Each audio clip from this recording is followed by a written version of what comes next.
this is really this is supposed to be the table, and this is supposed to be your chair. But nice little shot of the pool. Nice pool. Nice little pool area. And it's heated. This is crazy. It is so cold outside, it's not even funny. But in here it's warm. And this is how Europeans are doing it. Freezing their asses off.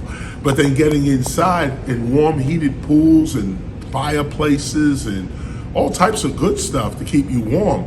You know, it takes us back to a time when when I was young and I learned about Native Americans living in cold areas. I'm like, how did they live outside? You know, how did they do this? And they didn't live outside. They were freezing too. But there are underground hot caves, vapor caves, that they're like 90 degrees underground. And it's so hot that you can't even stay underground, really. You can get near it and the heat comes off, and that's how you got to navigate, kind of negotiate that heat with the cold. And the natives of America, the indigenous people of America, found balance. A little cold, a little hot. So you had to, you know, the way we would do a thermostat, they would do the actual environment. It's a little cold over here, but it gets hot down here, so let's stay about right here. And you got a right temperature. What a way to live. So the tour is over. And like I said to you last Sunday, this completes not only the tour, but what I'm gonna do is we're gonna skip over our read. We're reading the Temple of Hip Hop section of the gospel. And we are coming up on the stages of development: rap fan, hip hopper, true hip hopper, attuned hip hopper. We're at the attuned hip hopper level right now. Those that usually tour with me have experiences. You get experiences. You get experiences. And it's these experiences that move you through the stages. So what we're doing is we're skipping over the read of this because I want to get home and really break that down and get into each section. But here, we're going to do like a small collage of the tour. This is very short. I will return with a lesson. We'll have a short break right now. This is just an introduction. Welcome to the Temple of Hip Hop. The Temple of Hip Hop is a hip hop preservation ministry, archive, school, and society. We believe that to preserve hip hop, you got to preserve hip hoppers. And like I said last week, we came out here to Britain, specifically England, and to Europe, specifically Amsterdam, Germany. Well, specifically those two places, Amsterdam and Germany. We did get to Eindhoven and Belgium. But our main cities we wanted to make sure we hit in Europe was Germany, Berlin, and Amsterdam, the Netherlands. And we nailed it. The Bulldog in Netherlands is now thinking about the 50th anniversary of hip hop. Keep in mind, you know, out here in Europe, no one really knew about it. Everybody I brought it up to was like, oh, really? I didn't know. So it was like, you know, I'm leaving here thinking to myself, I got to do a harder promotion. We got to do a harder promotion. All of you listening to me got to do a harder promotion of Europe, a harder promotion to Europe regarding the 50th anniversary of hip hop. So the Bulldog jumped on. It's a central location place, coffee shop there, you know, and that's a 50th anniversary center spot. We were looking for center spots to do this at. In addition to the club that I played in Amsterdam as well, they want to do something as well. Obviously, after they saw the show, they got open. But we did nail Amsterdam, and then of course Berlin. I did get to go back to the Noise Museum, the News Museum. Everything's changed now. Everything has changed in Berlin since COVID. Everything's changed. I did go back to the gift shop where the painted bust of Nefertiti and all types of other things are at. and the people remembered me. I recapped, got new photos and everything, you know, new interviews as well. They remembered me as one of the only guys that actually has the painted bust of Nefertiti out of the Noyes Museum. In addition to that, when I bought the painted bust of Nefertiti, it was 4,000 euro. Okay, 4,000 euro, which is, you know, maybe a little more than 4,500 American dollars, or somewhere around that. And I bought a bunch of other things as well, Akhenaten's head and so on. But this time I went, 8,900 euros they want for the same painted bust I got in my library right now. They want 80. Now they want damn near 10,000 euros for the painted bust of Nefertiti, and they're never going to sell it to you. That's why it's 10,000. It's like they really don't even want it sold. And there was a part of me that was gonna go grab it. There was a part of me that was gonna go grab it. But I spent too much money on this tour anyway. Listen, I'm gonna indulge right now and tell y'all this and be honest, okay? I'm gonna be honest, an honest moment. So I rolled up on Bespoke. Oh. I rolled up on Bespoke. You say, what is Bespoke? Bespoke is a tailor-made suit company, known in England, known around the world really, for putting this on you, for putting it on you, okay? Dope suits. More importantly, I went into Bespoke. And I went in there because of what they had in the window. They had a nice green kind of suit jacket in the window. I wanted to go look at it. Walked in. They didn't know who I was or anything. And immediately the gentleman started to, you know, ask me if I wanted something to drink, tea, coffee. This was clearly not a place you come in and browse. You come in and they hand you the whole thing. We are Bespoke. Then they start showing you prints and swatches of cloth and little things. The experience was amazing. $7,500 though. $7,500 one suit. 7,500 pounds, which is almost damn near $10,000 for one suit. But the suit is banging. When you see this, no one has it. It's tailor-made to me. My initials are all over the suit. I got matching shoes. I'm gonna go back and get the hat too. I forgot the hat, but I got the shoes, the pants, the shirt, the jacket, everything custom made. That was my splurge for the tour. And so I'm at Bespoke. What was interesting about Bespoke though, was these are real fashion people. And this is what led me to today's lesson. I talked a little bit about it last week. And this is about when you are guided by the ancestors to learn something, when the master teacher is teaching you. It's not a book you're learning from. It's not a DVD. It's life. It's life.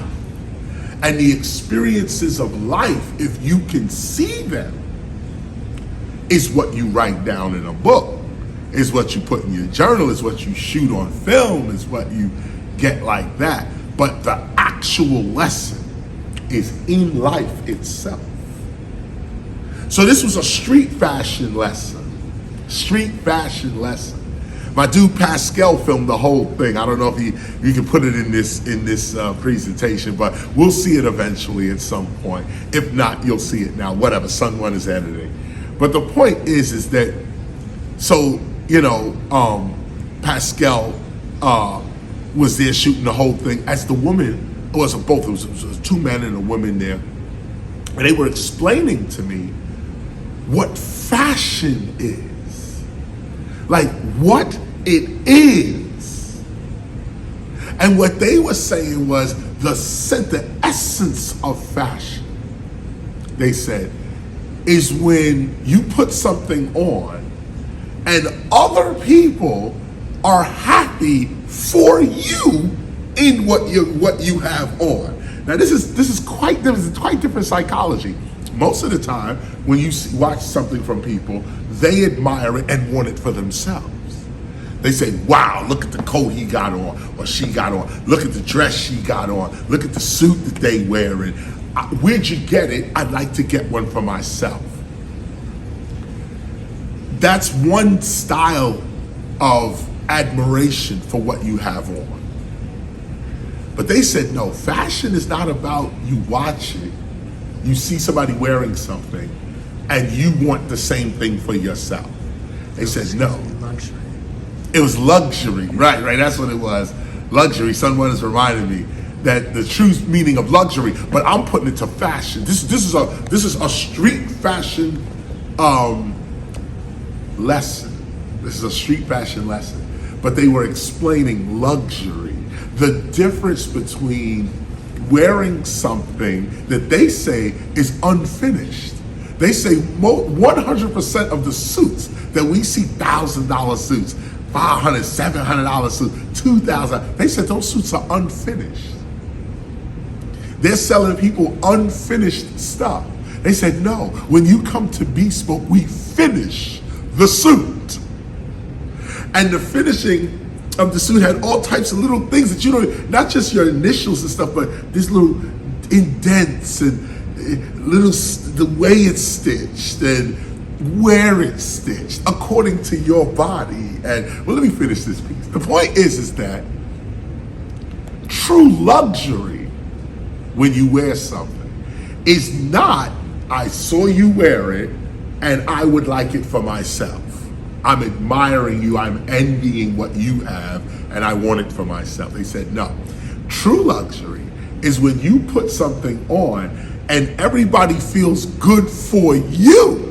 That they are happy that you are wearing this suit. They don't want it for themselves. They can't get it. It is clear that what you are wearing, everybody can get. So you immediately wipe away the envy part of it, even jealousy, if you want to take it that far. You wipe away that part. What happens when true luxury is seen is that the person watching you and is happy for you in whatever it is you're wearing, whatever it is. If in fact somebody sees you wear something and they want it for themselves, it's not luxury. Did you hear that? It's not luxury if they want it for themselves. It's luxury if they're happy that you are in it. And this is another form of governance. This is why people wear uniforms. And you know, why the king or queen wears the leather,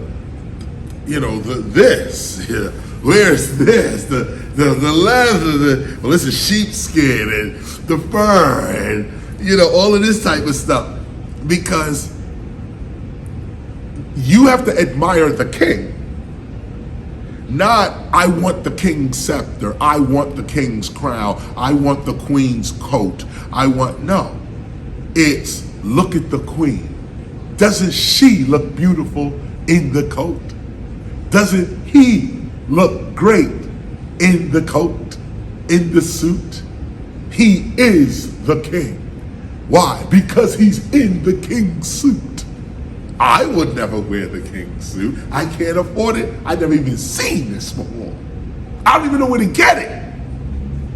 But he's wearing it, and I'm happy for him in it.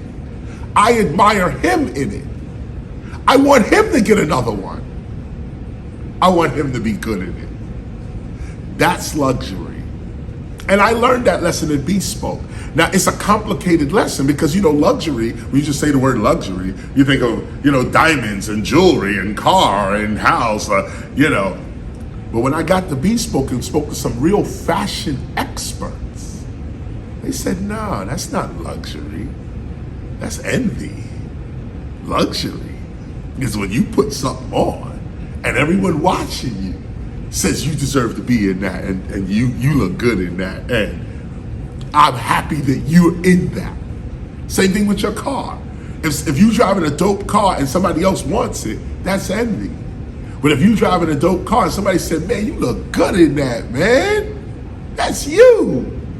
That fits you. That's luxury.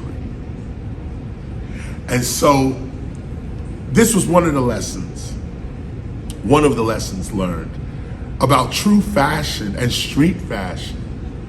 On top of that, when you apply those principles to street fashion, and you say, wow, when we put something on, it wasn't so much, because in the early days, like say the sneakers with no laces in, let's say, and Run DMC popularized this.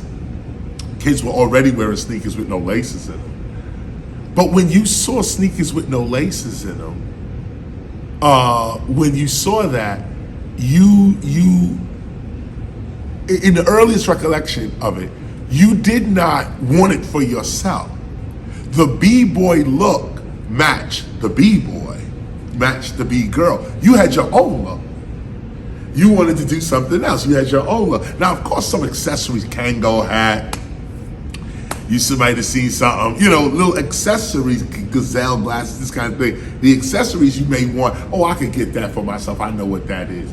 But when you saw the B-boy with the Kango and the graffiti back jacket, the Lee suit on, the sneakers with no laces, you didn't try to be him or her. You admired the B-boy, B-girl for who they was. You go back to the movie Wild Style, movie Beach Street. These movies, when you saw the B-boy and B-girl, not only was it already a fashion in the hood, but you admired Lee for Lee. You admired him for who he was and what he was doing, and you wanted him to do more of it. He was truly showing you the luxury. He was in luxury because you didn't want it for yourself. You wanted him to have more of the goodness of himself. You wanted him to express more of it. He was good by himself. Grandmaster Flash's cutting, mixing, and scratching is a luxury. Now, of course, we all bit the style and everybody ran ahead and go ahead and do it. But when he first did it, remember, there were other DJs that said, I ain't never doing that. That's his style. But they all wind up having to do it because it was the new style. Not only was it Flash's style, but it was the new style, the new thing on the block.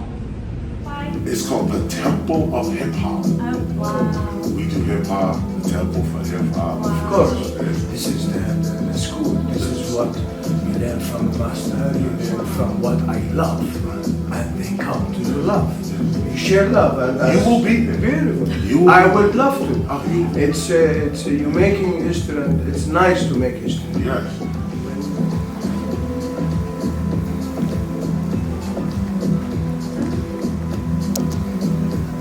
Two buttons. Do you prefer, or do you prefer one button? Look at my jacket. So usually This is two buttons.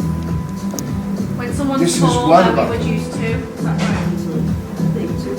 Two buttons. Two buttons. What's on there now? Two. Two, yeah. Two. Always have the top one. The top, right. Top one. Yeah. I always wonder about that. Why put two buttons if you never use the bottom? To break into the eyes, so you to look balanced. The one button, because you don't close. If you close that one, you look unbalanced. So why have it? To have it even to look balanced. Yeah. To have it to look balanced, but if you use it, you're unbalanced. And we use the because you never close the second one for many purposes. First, the hips become focusing on your hips. No, we leave it flirting and then give you that shape because you want to open it to give you The shape. Otherwise, it will go like this. Right. If you close two buttons, Right. it goes. That's then- American style. Yeah, you can't. Yeah, you have to push this one back out. Working buttons, it's not So they used to Always keep do the it last one. for the surgeon. The last two. Oh, right. That's why it has This is the last full one. That's the and first bit at the bottom. we use two Yeah. fence. That's used to do it for the horse rider. Okay, right, yeah, Sit yeah, okay. And the horse proper, Right. not Oh. one thing. Right, so you have to, it doesn't get, Have flap to it up. sit Yeah, flat. yeah, flap. Classic. Oh. And so everything has reason, but now you take a picture. Announcer's As announcer's fashion. Oh, no, this is right. Okay, luxury. Fashion doesn't do that because it costs more. Right, gotcha, gotcha. Because you're working, you're putting another 10 days. Another You, extra. you made a differentiation between fashion and luxury. Explain. Actually, what we're doing at the moment, that means every attention to details, the name, the threads, how it been taken care of production-wise. It's not a mass production. That's a unique for you. That's a luxury, and that's a bespoke. That you bespoke it the way you want. Bespoke suit, there is nothing better than bespoke suit, especially when it fits you perfect. You can't, because we're all different size, different shape, different, and that's you. We need something nice to go on top of it, and when we put nice fabric, and then we make the cut to fit life, because you're gonna bring it to life. That color, that fabric, this is gonna move. And it's beautiful to move in the right shape, the right, people can enjoy, who knows it bespoke and knows luxury, they will enjoy watching it. They will enjoy looking at it. They will enjoy it. That's a beautiful. That's luxury. That's a yes, to make them enjoy looking at the suit and saying, wow, this is luxury. Right, right. Excellent. So I learned that lesson, street fashion. That's what it was. And let me go further. What I wanted to point out was this whole tour was about governance. The whole tour was about governance, about ways of governance that had little to do with, militarism or, you're a king because you're rich, or you're governing because you got money and military power. We learned something quite different out here. I stopped at the British Library and I caught the Alexander the Great exhibit. Just how I was there for the meeting, of course, but I got in to see Alexander the Great.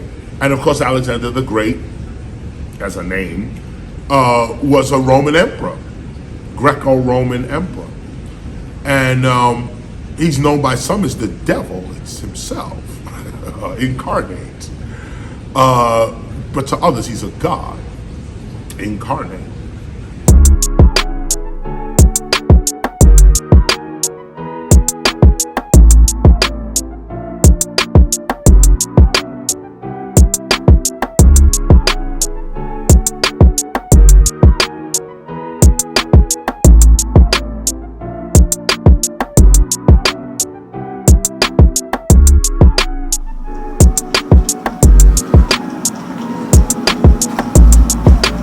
This, of course, is a remake of the tomb of Alexander.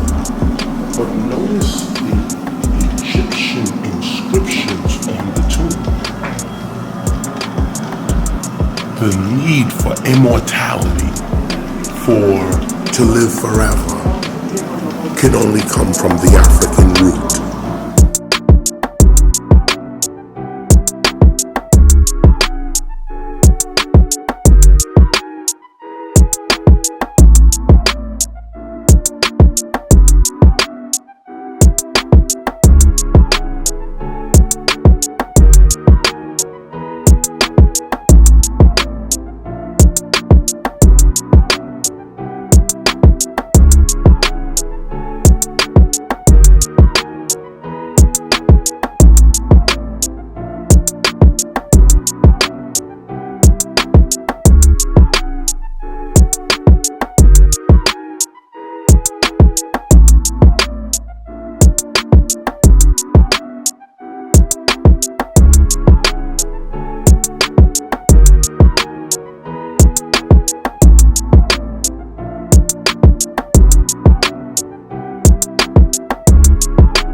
And this is what rulership is about. This is what governance is about. The people that don't like the ruler for one reason or another will always diss the ruler, down the ruler, or the conqueror, the leader, the pioneer, the forefather, foremother, whoever was in that primitive state, that first state, whoever was doing that.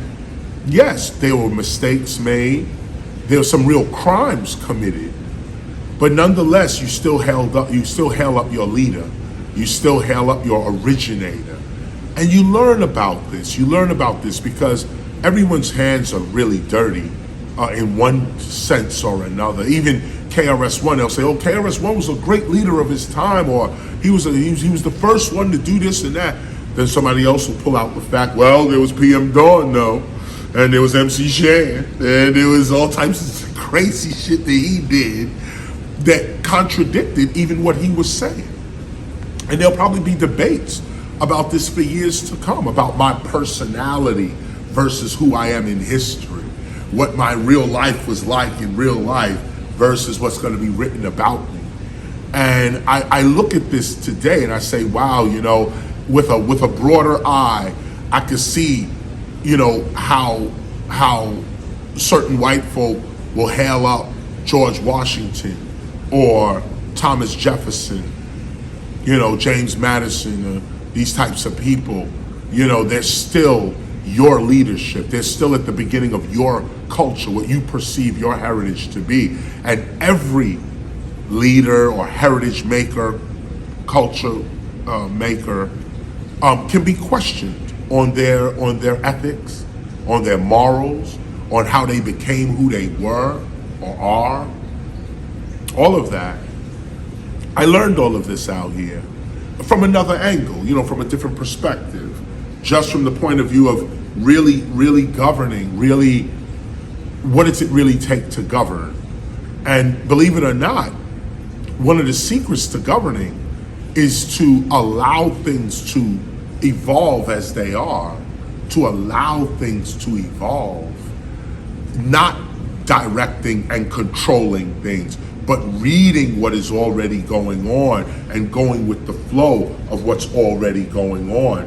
One of the secrets to good governance is to go with the flow, to follow life's outcome willingly. I learned that out here as well, governing as well, looking at the temple of hip hop while we were out here. Many victories we had, many mistakes. And not many mistakes, I can't even say that. I have to say some mistakes, but many victories. The victories outweighed whatever the errors were. And we all came out here to learn as well. So, there's no hard feelings on any mistakes, errors, you know, any of that. What I'm thinking about is, you know, I'm reaching for my gospel right now because we have a section about failure. I think it's in the H law part. It might even be in the wealth section about failure. You can never fail if you keep trying. You can never fail if you're moving toward perfection and you know it. Then anything done within that movement is not failure. This is what you have to go through to get to where you have to be. The failure comes when you stop on the failure, on the mistake, and let that define your entire life. No, you're on a trajectory of perfection. All of us were. All of us. We all had to learn. We all had to get down and find out things about ourselves. Me personally, I came here, I don't know if you guys saw it a couple of times within our lessons, but my eyes were just red and itchy and mucusy and all of this. I haven't stopped coughing since I've been here. And it's not even a cough with a cold. It's the weather. It's your body adjusting to the weather. And I learned that too about health, about even though you may feel sick, a lot of times you're not sick. A lot of times it's your body adjusting to whatever the environment is or whatever the food you ate, or whatever thinking you're dealing with. Your body is adjusting to it. And I learned that out here as well. I knew it intellectually, that the body, changes. And when the body's changing, you feel sick.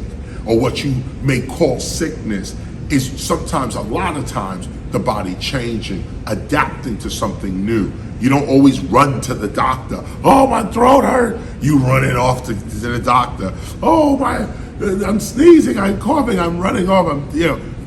A lot of this stuff can be dealt with over-the-counter stuff. And one thing I learned is as well, or experienced, I should say, is that when you always take your echinacea, your ginger, your cayenne, your oil of oregano, your propolis, when you always taking that stuff, when you do get sick or your body's adapting to the situation, all you need is 1 or 2 drops, boop, and you good, and you good.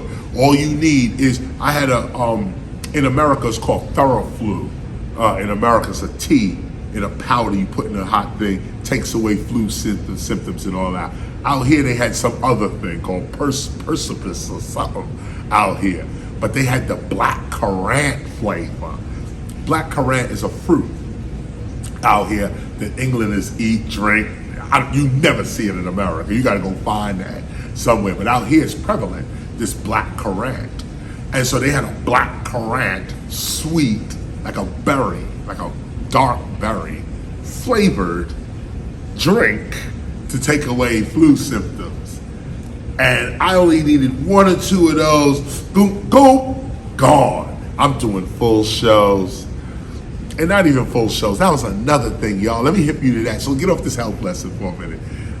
That was also, what I'm trying to say is, an adaptation to new environments may make you feel like you're sick when you're not. And you're really just adjusting to the environment. And when you on your herbs and you on your oils, when you need them in environments like this, they really kick in. They really kick in. It really helps. It helps you get through what you gotta get through. I thought you was going to the bungle. Take me to the plantation. Yeah, I ain't ready to fuck with them, yeah? Hold up. Yeah. Big up Goldie. I'm gonna take y'all, hold on, to the essence. To the essence. Listen to the drums first. You hear that one drop? Huh? Put some highs in the house. I don't hear the din-din-din-din. Come on, give me more. See, today we got all types of music and sounds. But before all that electronic shit, your own body had to make the music. You had to feel what life was about in order to spit that shit from the gut. Don't let technology run off with your humanity. Don't let technology run off with your humanity. I'm talking to my family. Don't be caught up in this insanity. I'm showing you right now, off the top lyric. Oh man, I'm showing you how. I was gonna say something else, like health, wealth, and knowledge of self. But I said, let me put that on the shelf and go somewhere else. So now I'm talking to you. Turn that down so they can see what I do.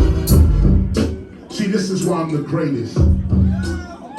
You didn't get that. I just put it over their head. They so drunk they heard what I said. But I'm gonna say it anyway. Keep it low. I'm gonna tell you anyway. Come on.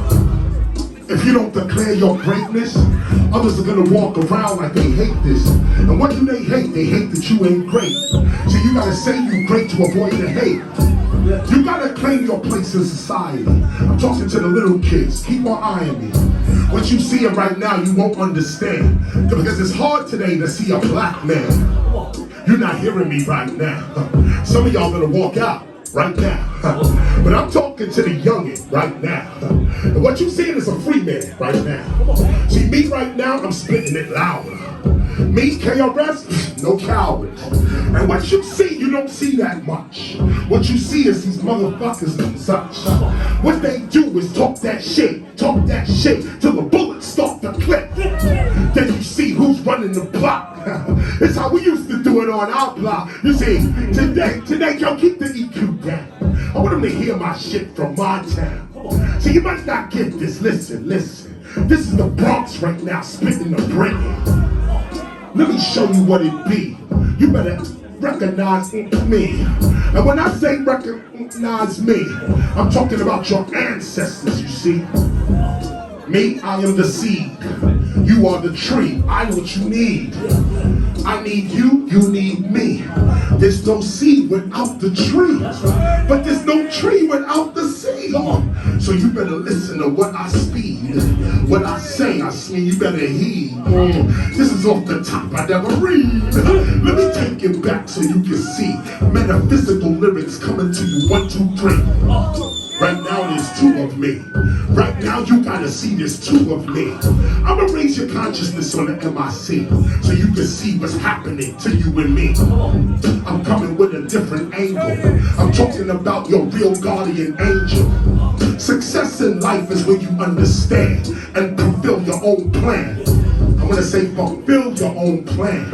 Know your purpose, this is the plan. So right now, there's 2 of me. I'm gonna raise your consciousness so you can see. All of this, by the way, is off the top. This is what we call original hip hop. So that's what I'm saying, is that when it comes to your health, it's really, you don't think about, what it means to take ginger and garlic and propolis and all of this stuff. You don't see what it does when you're taking it. You see what it does when you're in the situation that your body has to pull strength from, and when it has to pull from itself. A lot of times, a lot of people don't even have nothing to pull from, and that's when you get sick, or the sickness overwhelms. I talked about shows real quick, and I'll bring this to a close right now, but I talked about doing shows, and what I noticed out here was that the culture of hip hop is disappearing rapidly. And it did show me the importance and the urgency of our work. Is that out here, like for instance, I did 50-minute shows. Some shows we did wasn't even, like they didn't even have like no opening acts and no DJ. They were playing us some sort of CD or some kind of digital rap music being just funneled through 900 people, 500 people, 600 people. And the promoters are just saying, KRS-ONE. That's it, for the whole evening. And it's impressive, personally, for my ego, that if you just put KRS-ONE on the bill, 900 people show up. But then if 900 people are gonna show up, shouldn't you have a DJ, maybe a couple of opening acts, maybe, a comedian or something? Like, shouldn't you have something else up there? No, they're just running you through. And what I noticed, the business model is rent the place for 3 hours. Rent this space for 3 hours, 7 to 10. 7 doors open, 7:30, some music starts playing for an hour, 8:30, maybe a DJ. 9 o'clock I go on, 10 o'clock it's over, they throwing you out at 10:15, they throwing you out. And that's the rap show. That's the rap show. No opening acts that lead up. Now, of course, there was some of these dates that had some really good opening acts. I can't even remember some of these dudes' names, but they were dope, came through. But it was like maybe 3 or 4 shows, maybe 3 shows that I had really good opening acts. 2 shows I had a good DJ, but it was only him. It was the DJ, then me. That's it. And you can see there's no break-in, there's no grab, there's no hip hop DJing in that sense, no cutting, mixing, and scratching, none of that. And a lot of times I had to say to Son One, yo, get up there and get the party live. And he would go up there and get the party live and get it, because it was only us. So culture is changing out here. And that's the last part of this in terms of the assessments of the tour. Culture is changing, we're actually disappearing. And if we don't come with real hip hop, you know, the elements are so important, breaking, MCing, graffiti, or DJing, beatboxing, just those 5 elements are so important to continue to do, because people are just not getting them. Like the promoters of these shows are not presenting hip hop. They just want a star to pack their place, and that's the end of it. They're not giving the people anything. So if there's any promoters listening to me right now, you should take heed to this. We have to keep the culture of hip hop alive, not just zero down to just rap and leave. That's whack.